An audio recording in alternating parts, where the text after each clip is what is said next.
ketika seorang suami, dia kaya, kemudian dia punya simpanan harta, lalu ingin zakat. Berapa kali dia harus zakat? Cukup sekali, senilai total harta yang ada dalam keluarga ini. Ya. Dan tidak perlu kemudian masing-masing anak dizakati. Tidak sebagaimana zakat fitrah. Kalau zakat fitrah, satu nyawa, satu zakat. Bismillahirrahmanirrahim.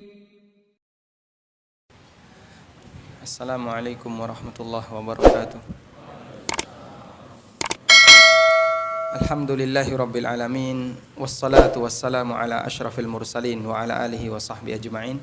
Wa asyhadu an la ilaha illallah wahdahu la syarikalah wa asyhadu anna Muhammadan abduhu wa rasuluh sallallahu alaihi wa ala alihi wa sahbihi wa sallama tasliman katsira, amma ba'du.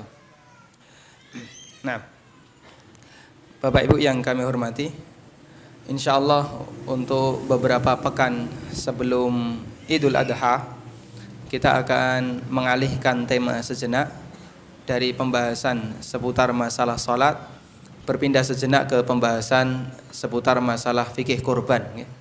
Dan ini atas permintaan dari takmir Masjid Al-Marhamah. Semoga bisa memberikan manfaat bagi kita. Dan insya Allah kajian kita, berarti ada berapa pertemuan sebelum Idul Adha? Ada 4 kali pertemuan.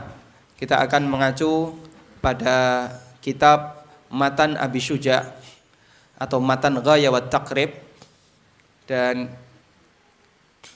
matan ini, Matan Abi Syuja atau Matan Ghaya wa Taqrib, termasuk salah satu di antara buku panduan dalam madhab Syafi'iyah dan dipakai di beberapa pesantren. Karena itu bagi yang ingin memiliki pemahaman dasar tentang fikih Syafi'iyah bisa mempelajari kitab Matan Ghaya wa Taqrib atau Matan Abu Syuja. Dan nanti sudah saya siapkan matanya di sini. Kemudian jamaah yang dimuliakan Allah Subhanahu wa taala, sebelum kita masuk pada fikih kurban, ada beberapa catatan yang ingin kita sampaikan terkait masalah ibadah kurban. Catatan yang pertama, bahwa ibadah itu ada beberapa macam dilihat dari waktu pelaksanaannya. Ada ibadah yang dia dilakukan seumur hidup sekali. Ibadah dilihat dari waktu pelaksanaan. Ada ibadah yang dia seumur sekali. Contohnya apa? Contohnya khitan, apalagi akikah, apalagi nikah. Nikah mau berapa kali? 4 kali. Seumur 4 kali, enggak kurang. Lebih. Baik. Misalnya akikah, ya. Ini dilakukan sekali seumur hidup. Kemudian ada ibadah yang dia dilakukan tahunan. Contohnya apa? Puasa Ramadan. Apalagi? Id, salat Id. Salat Id. Apalagi? Apalagi, Pak? Idul Fitri, Idul Adha. Haji. Haji itu tahunan atau boleh lebih dari? Atau seumur hidup sekali? Hah? Tahunan atau seumur hidup sekali? Tahunan. Haji boleh diulang setiap tahun jika memungkinkan. Kemudian ada ibadah yang waktunya bulanan. Contohnya apa? Contohnya apa? Puasa Yaum Bid. Yang ini hanya dilakukan setiap bulan terang, ya, tanggal 13, 14, 15. Atau puasa 3 hari tiap bulan. 3 hari per bulan. Kemudian ada ibadah yang dia dilakukan harian, seperti sholat 5 waktu. Ada pekanan dulu ya. Ada pekanan, contohnya apa? Jumatan, puasa Senin Kemis. Ada harian seperti sholat 5 waktu, dan seterusnya. Baik, dari sekian jenis ibadah ini, kira-kira ibadah kurban itu masuk yang mana? seumur sekali, tahunan, bulanan, pekanan, harian, atau bagaimana? Tahunan, bukan seumur sekali ya. Maka di sini kita tambahkan termasuk di antara ibadah yang waktunya tahunan adalah ibadah kurban. Karena itulah perlu kita pahamkan kepada masyarakat, ibadah kurban itu ibadah tahunan, bukan ibadah seumur hidup sekali. Meskipun dalam prakteknya banyak masyarakat di tengah kita yang mereka memahami kurban itu seumur hidup sekali. Seumur hidup sekali ditinjau dari pelakunya. Makanya kadang kita jumpai ada dalam satu keluarga, tahun ini kurban bapak, tahun depan kurban ibu, tahun berikutnya kurban anak pertama, anak kedua, anak ketiga. Karena anaknya cuma 3, begitu selesai 5 kali 5 tahun kurban, maka dia nggak kurban lagi. Dan prai kurban, dia bolos kurban itu sampai bertahun-tahun, sampai mungkin ketika ada keinginan darinya untuk melakukan kurban berikutnya. Dan ini kesalahan besar, karena dia memahami berarti kurban itu mewakili satu nyawa dan dilakukan seumur hidup sekali. Padahal yang benar kurban itu ibadah tahunan, bukan ibadah seumur hidup sekali, sehingga disyariatkan bagi setiap muslim untuk melakukan ibadah kurban setiap tahun. Selanjutnya yang kedua, ibadah kurban itu ibadah keluarga. Ibadah keluarga. Artinya pelaksananya adalah kepala keluarga atau salah satu anggota keluarga, sementara pahalanya menyeluruh bisa didapatkan oleh seluruh anggota keluarga. Ini sebagaimana yang pernah dinyatakan oleh sahabat Jabir bin Abdullah radhiyallahu anhu yang diriwayatkan oleh Ibnu Majah dan yang lainnya.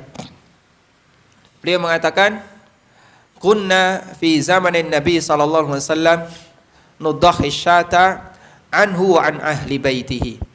Dulu kami di zaman Nabi sallallahu alaihi wasallam berkorban dengan seekor kambing atas nama dirinya dan seluruh anggota keluarganya.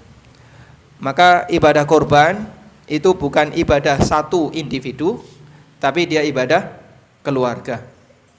Sehingga bisa saja ketika orang itu berkorban, satu orang berkorban atas nama dirinya dan keluarganya. Dan di masyarakat kita ada satu kesalahan yang sering kita jumpai. Mereka menganggap bahasanya korban itu mewakili satu orang saja. Sehingga ketika dia meskipun satu keluarga, maka jika di situ ada 5 nyawa, masing-masing dikorbankan 1. Maksudnya adalah disembelih satu hewan kurban atas nama setiap anggota keluarga. Dan mereka memahami kalau kemudian itu rombongan satu keluarga satu kambing, maka tidak sah. Padahal yang benar kurban itu ibadah keluarga, satu kambing bisa mewakili untuk seluruhnya. Sebagaimana zakat. Zakat itu ibadah keluarga. Ketika seorang suami, dia kaya, kemudian dia punya simpanan harta, lalu ingin zakat. Berapa kali dia harus zakat? Cukup sekali, senilai total harta yang ada dalam keluarga ini. Ya. Dan tidak perlu kemudian masing-masing anak dizakati. Tidak sebagaimana zakat fitrah. Kalau zakat fitrah, 1 nyawa 1 zakat. Tapi kalau zakat mal, maka 1 kepemilikan harta, yaitu dalam 1 keluarga, nanti dizakati sekali dan sudah mewakili semuanya. Karena hakikat dari pemilik zakat itu adalah sang bapak atau mereka yang bekerja dalam rumah itu, sehingga dia punya kewajiban untuk membayar zakat sekali. Taib. Karena itulah hadirin makan Allah, ketika orang itu berkorban dan dia menyembelih seekor sapi atau 1/7 sapi atau seekor kambing, maka itu bisa mewakili dirinya dan seluruh keluarganya. Di antara dalilnya adalah praktek yang dilakukan oleh Rasulullah sallallahu alaihi wasallam. Dalam sebuah hadis yang sahih, Nabi sallallahu alaihi wasallam kana yudhi anhu wa an ahli baitihi. wa an ummatihi alladzi lam yudhi. Beliau pernah berkorban atas nama diri beliau, keluarga beliau, dan seluruh umatnya yang tidak berkorban. Sehingga yang diikutkan dalam korban Nabi sallallahu alaihi wasallam jumlahnya banyak. Kemudian yang ketiga, kita perlu membedakan ketentuan keabsahan menyembelih, ketentuan keabsahan menyembelih dan ketentuan keabsahan kurban. Sah menyembelih, sah penyembelihan belum tentu sah untuk kurban. Karena itu bisa jadi ada satu kondisi, menyembelihnya sah, namun kurbannya tidak sah. Kenapa seperti itu? Karena ketentuan menyembelih itu lebih longgar dibandingkan ketentuan kurban. Sekarang coba kita membuat sebuah premis yang terbalik ya. Apakah semua menyembelih yang sah kurbannya pasti sah? Dan apakah semua yang kurban sah nyembelihnya pasti sah? Mana premis yang benar? Saya buat pernyataan. Yang pertama, apakah semua penyembelihan yang sah menyebabkan korbannya sah? Ya atau tidak? Ya atau tidak? Belum tentu. Atau ya? Belum tentu. Perlu di polling? Enggak perlu ya. Saya balik sekarang. Apakah semua ketentuan kurban yang sah berarti nyembelihnya sah? Jelas ya? Berarti kalau tidak sah penyembelihannya, korbannya batal. Korbannya pasti batal. Tapi belum tentu ketika sah menyembelih, korbannya menjadi sah. Karena ketentuan menyembelih itu lebih longgar dibandingkan ketentuan korban. Makanya korban itu menyembelih wazaid, menyembelih plus. Karena ini ibadah khusus yang dia punya aturan tertentu sebagaimana yang digariskan oleh Rasulullah sallallahu alaihi wasallam. Kemudian jamaah di belakang Allah, ada batasan nilai kurban minimal. Sebenarnya nanti kita akan melihat dengan membuka kitab Matan At-Taqrib. Nilai kurban minimal dalam arti berapa harga paling murah untuk hewan kurban. Batasan yang pertama, nilai kurban minimal adalah boleh betina. Kurban itu boleh betina. Sebagaimana pernyataan dari Ummu Kurzin. Beliau pernah mengatakan, tidak masalah mau jantan maupun betina, yang penting laki-laki 2 ekor kambing, perempuan 1 ekor kambing. Dan ini keterangan Nabi SAW untuk masalah akikah. Dan ketentuan kurban sama dengan ketentuan akikah. Karena itulah boleh saja orang berkorban dengan menggunakan kambing betina. Kemudian yang kedua, korban boleh menggunakan kambing gembel atau domba ya. Dan untuk domba usia minimal 6 bulan. Ini yang disebut dengan domba jaza'ah. Disebut dengan jaza'ah. Khusus untuk domba.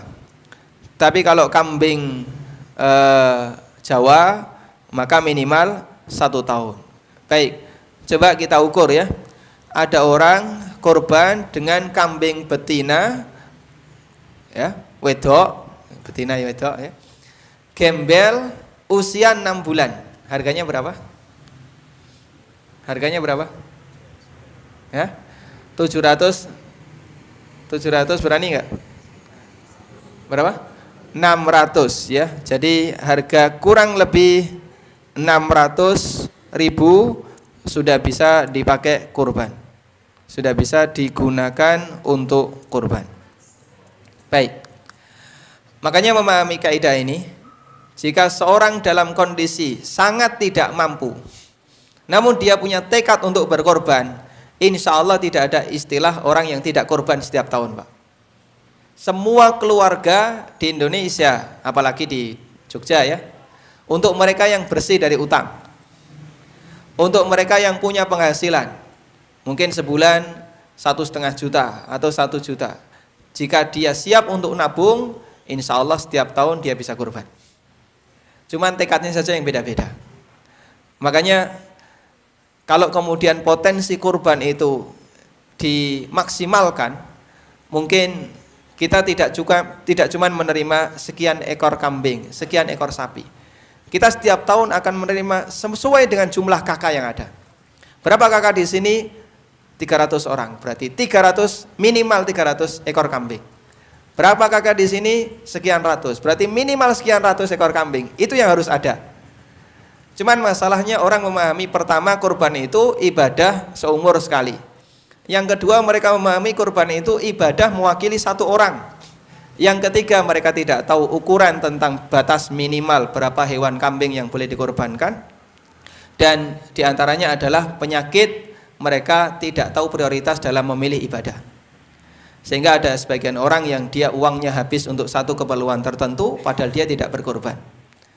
Nah, kita bisa menghitung misalnya kebutuhan orang ya, yang mereka punya kebiasaan ngudut, Pak. Nggih, nyuwun pangapunten. Udut itu sehari minimal berapa, Pak?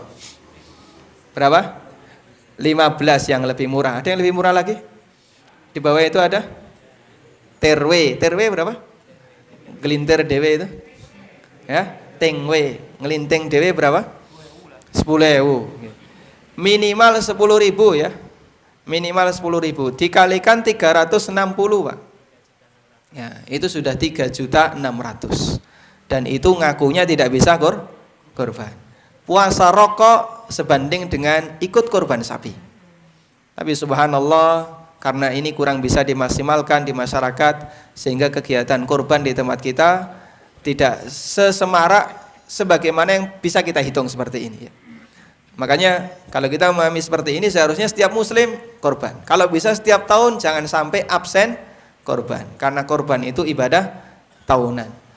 Jadi kalaupun sampai pada kondisi saya tidak mampu tahun ini, coba dihitung ada nggak tabungan 600.000 untuk beli seekor kambing gembel betina usia 6 bulan. Kalau bisa, alhamdulillah, silahkan lakukan korban, sehingga setiap tahun dia tidak pernah absen untuk berkorban. Tayyib. Ini sedikit pengantar agar memberikan motivasi bagi kita untuk bisa semakin menyemarakkan korban. Dan jamaah yang dimulakan Allah, kita bisa perhatikan begini, orang-orang yang ada di pelosok-pelosok itu ya, mereka bisa dimurtadkan hanya dengan sarimi, Pak. Kita bisa kembalikan mereka jadi muslim dengan daging. Kira-kira mana yang lebih menarik, sarimi sama daging, Pak? Sarimi ya. Mie instan bisa membuat orang itu jadi murtad. Kenapa daging nggak bisa? Termasuk diantara misalnya kita maksimalkan potensi beras ketika Idul Fitri, daging ketika Idul Adha. Insya Allah kekuatan kaum muslimin, apalagi kita di daerah yang mayoritas seperti ini, itu bisa mengalahkan mereka ya. Sampai harus kita kaleng ya, karena saking banyaknya dan seterusnya. Namun sayang potensi seperti ini belum bisa dimaksimalkan. Baik, sekarang kita akan lanjutkan dengan membaca kitab Matan Abu Syuja. Pakai Word saja ya.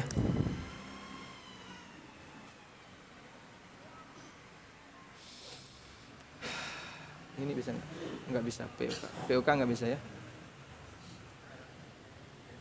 Ini juga nggak bisa. Ini aja Word.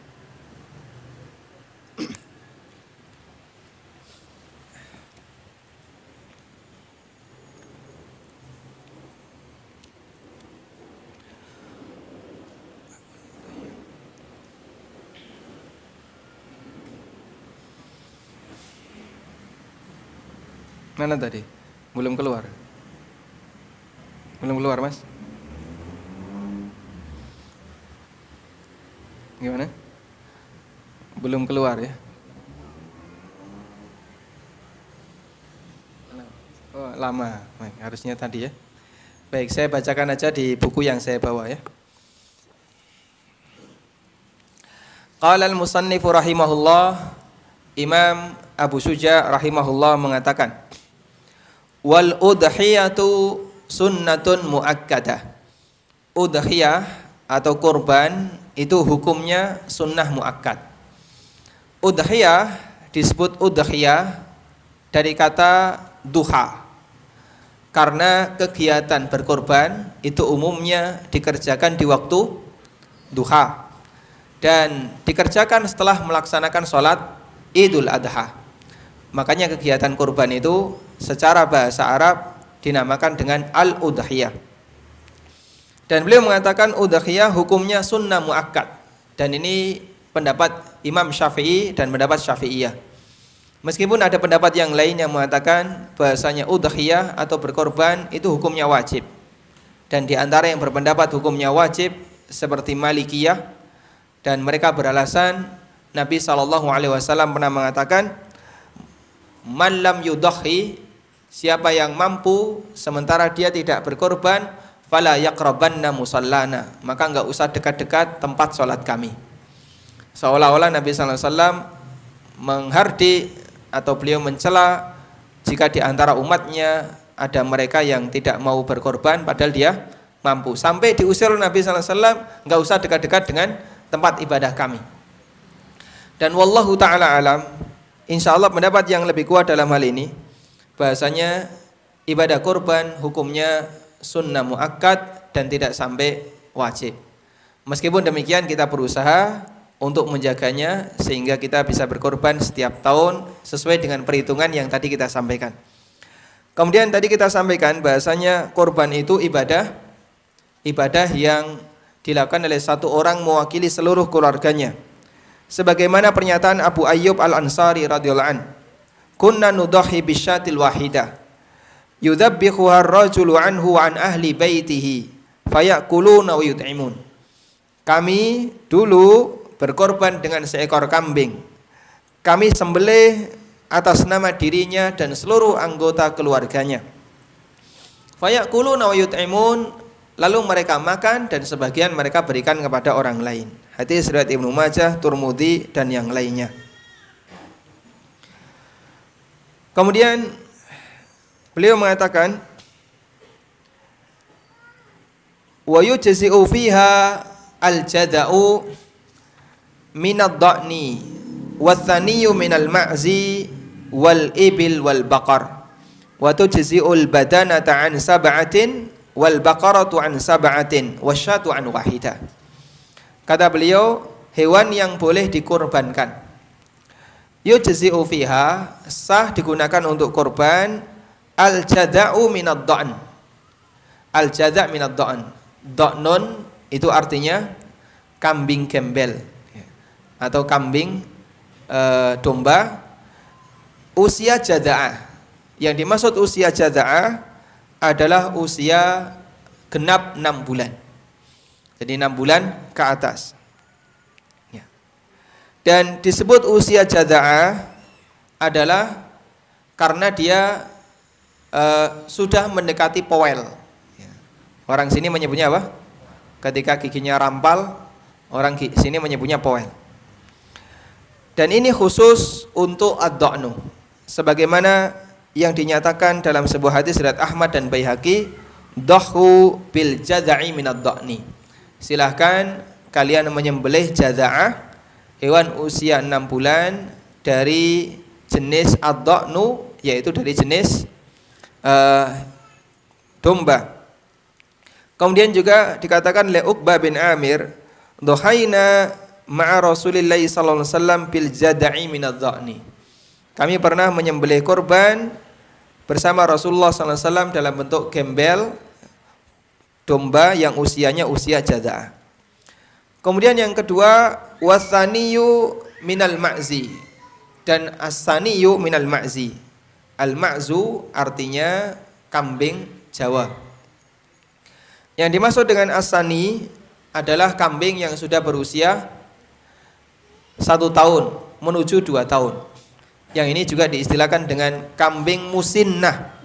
Diistilahkan dengan kambing musinnah. Disebut musinnah dari kata sinnun yang artinya gigi. Musinnah karena sudah ganti gigi, dia sudah genap usia setahun. Kemudian wal ibil wal baqar, demikian musinnah untuk ibil dan baqar. Kalau onta itu minimal usianya 5 tahun. Sedangkan kalau sapi minimal usianya 2 tahun menuju 3 tahun. Wa tujzi'ul badanatu an sab'atin wal baqaratu an sab'atin. Untuk onta bisa urunan 7 orang dan sapi juga bisa urunan 7 orang. Wasyatu an wahidin, sementara untuk seekor kambing hanya boleh dari 1 orang. Tayyib. Jamaah yang dimuliakan Allah Subhanahu wa taala, ada 2 hal yang perlu kita bedakan antara pengikut sertaan anggota kurban dengan penyedia dana kurban. Kalau seekor sapi penyedia dana kurban maksimal berapa orang? 7. Lebih dari itu tidak sah, tidak diperbolehkan. Sementara untuk kambing, penyedia dana kurban maksimal 1. Lebih dari 1 tidak terhitung sebagai kurban. Karena itulah jika ada orang yang urunan kurban untuk seekor kambing, sah atau tidak? Sah atau tidak? Tidak. Kemudian disembelih, Pak. Lalu dibagi-bagikan. Boleh nggak dimakan? Ini tidak sah sebagai kurban. Boleh nggak dimakan? Kenapa boleh? Karena sembelihannya sah. Dimakan dan tidak itu kembali kepada masalah status penyembelihan. Tapi apakah bernilai sebagai pahala kurban dan tidak, ada aturan khusus. Ini salah satu di antara gambaran, berarti berbeda antara aturan menyembelih dan batasan kurban. Baik. Makanya ketika ada orang yang dia kurban, seperti di sekolah, urunan 5.000 setiap santri sekolah. Kemudian setelah terkumpul sekian juta dipakai untuk beli seekor kambing, dikorbankan. Nah, ini bukan kurban tapi apa? Uji coba kurban. Nah, sehingga tidak terhitung sebagai kurban. Baik. Terus katanya tadi seekor kambing untuk dirinya dan seluruh anggota keluarganya. Bagaimana jika anggota keluarganya banyak? Misalnya jumlah anggota keluarganya ada 10 orang. Bojone loro, anake pira? 7, nggih. Berarti kan suami, 2 istri, anak 7. Sehingga ketika dia korban atas nama dirinya dan seluruh anggota keluarganya, berarti ada berapa orang? 10 orang. Boleh atau tidak ini? Boleh. Karena yang kedua ini keikutsertaan dalam korban, bukan pengadaan dana korban. Karena dananya tetap dari satu orang. Ada satu permasalahan. Sang suami tabungannya hanya sampai 500. Istri duwe arisan sampai misalnya 700. Baik. Lalu mereka mau korban. Bisa enggak 2 uang ini digabungkan untuk membeli seekor kambing? Bisa atau tidak? Ya. Baik. Ini bisa dengan cara ada muqaddimahnya dulu. Apa muqaddimahnya? Salah satu menyerahkan uangnya kepada pasangannya. Boleh istri menyerahkan uangnya ke suami, atau sebaliknya suami memberikan hadiah uangnya kepada istri. Iki tak tambahi kono nggono tuku wedhus. Nah, ketika terkumpul 1.500.000, kemudian bisa dipakai untuk membeli seekor kambing, maka boleh digunakan untuk berkorban atas nama suami dan seluruh anggota keluarganya. Allah Subhanahu wa taala Maha luas rahmatnya, sehingga Allah Subhanahu wa taala bisa memberikan pahala kepada siapapun sesuai dengan yang dikehendaki oleh Allah. Kemudian penulis mengatakan wa arba'un la tujzi'u fid dhahaya. Ada 4 cacat hewan korban yang menyebabkan tidak sah digunakan untuk korban. Yang pertama, al-aura'u al-bayyinu auruha, wal arja'ul bayyinu arjuha, wal maridatul bayyinu maraduha, wal ajfa'ul lati dhahaba mukhuha minal huzal. Kata beliau, ada 4 cacat yang menyebabkan korban tidak sah. Pertama, yang buta sebelah matanya dan jelas kebutaannya. Yang kedua, yang pincang dan jelas pincangnya. Yang ketiga, sakit dan jelas sakitnya. Yang keempat, al-ajfa, sangat kurus seperti seolah-olah dhahaba mukhuha. Dhahaba mukhuha, seolah-olah tidak punya sumsum saking. Baik, ini 4 jenis cacat yang dilarang. Apa dalilnya?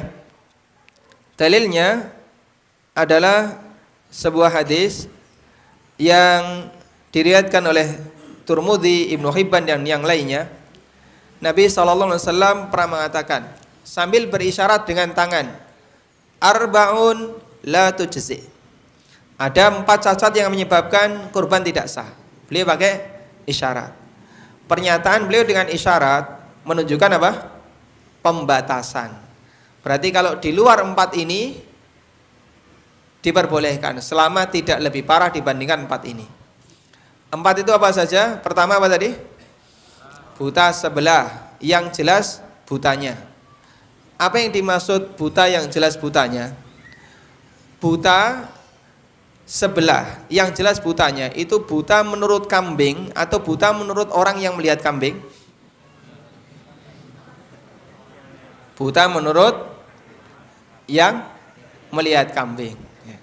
Buta menurut yang memelihara kambing, bukan buta yang menurut kambing. Sehingga yang beliau maksud begini, misalnya ada kambing yang dia mengalami katarak, tapi belum pernah dioperasi, karena dokter Yap nggak buka operasi mata untuk hewan ya. Misalnya mengalami katarak, tapi belum bisa dioperasi. Dilihat oleh manusia, kambing itu matanya sehat. Namun menurut kambing, aku ini buta, tapi raiso kondo. Sehingga orangnya menilai ini matanya normal, tidak buta. Sementara menurut kambingnya, dia adalah kambing yang buta. Karena kita melihatnya dia tidak buta, maka standarnya kembali kemana? Manusianya. Itu yang dimaksud pernyataan Nabi sallallahu alaihi wasallam, al-aura al-bayyin auruha. Buta yang jelas butanya. Artinya buta menurut orang yang melihatnya.